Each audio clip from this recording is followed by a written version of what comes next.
Hammaga salom. Mana bizlarda yana bitta Nexia 1 e'longa qo'yilyapti, xudo xohlasa.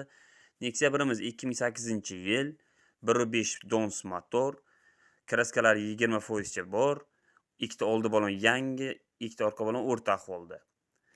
Mashinchamiz polni ideal ahvolda, tayyor. Salonchalariga 1 gram ishi yo'q. Malibu rul, Nexia 2 tablo, monitor, audio sistemalar polni qilingan. Telefon qo'yish uchun mana bunaqa podstavkalar ham qo'yilgan. Sidinkalarimiz o'rta ahvolda. Mashinchamiz Yandexga ishlashga tayyor. Orqa polni tonirovka tortilgan 100 talik metallari bor aytganimdek. Benzinda ham yuradi, metanda ham yuradi.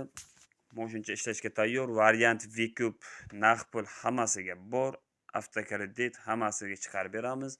$2000 puli borlarga variant V-Coupe chiqadi. 6 oydan 1 yilgacha. Naqd pulga $3600 yana savdosi bor. Yuqorida ko'rsatilgan Telegram raqamlariga aloqaga chiqsangiz, podrobni tushuntiriladi.